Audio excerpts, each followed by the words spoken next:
Ayan na mga idol na nagawa nating asin yan. O diba, kita nyo naman na naniniwala na kayo. So hindi na pala natin kailangan bumili ng asin sa tindahan kasi kahit yung tubig dagat na malapit sa bahay natin, pwede na pala tayo gumawa ng sarili natin.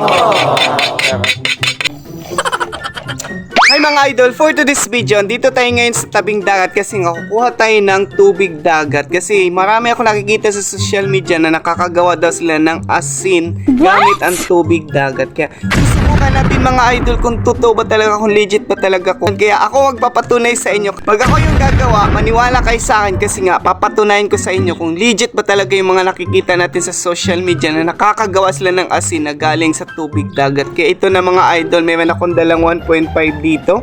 Lalagyan natin to ng tubig dagat para naman makagawa tayo ng asin gamit ang tubig dagat. Kaya ito na mga idol, wow.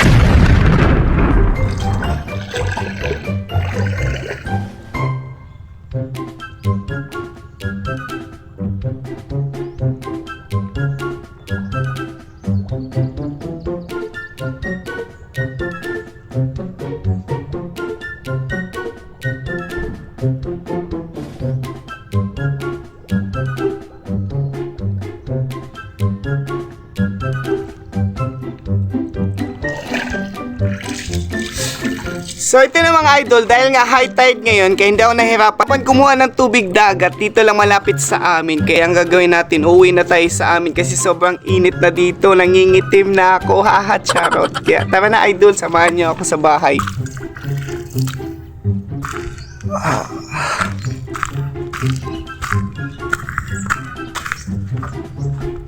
Yan, pauwi na ako dun sa amin kasi nga gagawa tayo ng asin kung legit ba talaga ito. Idol, andito na ako sa bahay namin, kaya dito ako sa likod dumaan para walang makakita. Hacha. So yun mga idol, nandito na ako ngayon sa bahay, kaya gagawin natin, sasalayin muna natin itong dagat kung malinis pa talaga ito. Gagamit lang tayo ng tela, gamit ng mama ko, ginamit ko na. So yan, sasalain natin yung dagat para malinis talaga, tapos mamaya.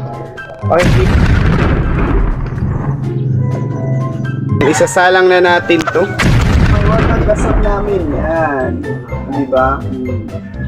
Papakuluan lang natin to dahil wala pang apoy.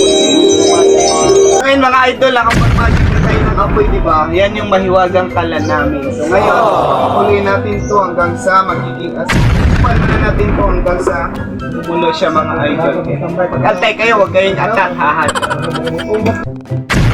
So ayan mga idol, kumukulo na po ang tubig dagat, kaya ang kailangan natin gawin ay halo-haluin lang natin siya hanggang sa maubos. From liquid to solid mga idol, titingnan natin kung legit pa talaga yung mga nakikita natin, kung nakakagawa ba talaga tayo ng asin na gamit ang tubig dagat.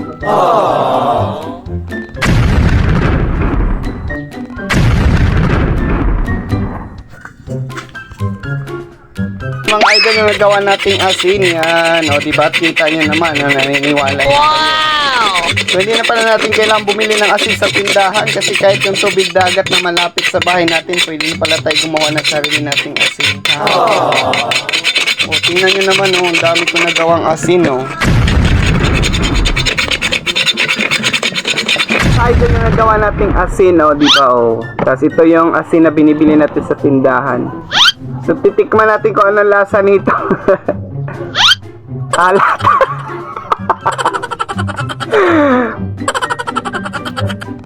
Oh, di ba sabi ko sa inyo, legit nga talaga nakagawa tayo ng asin gamit ang tubig dagat mga idol. Kaya ayan, kung hinihintay nyo, gumawa namin kayo dyan sa bahay nyo, try nyo kung totoo ba talaga kaya.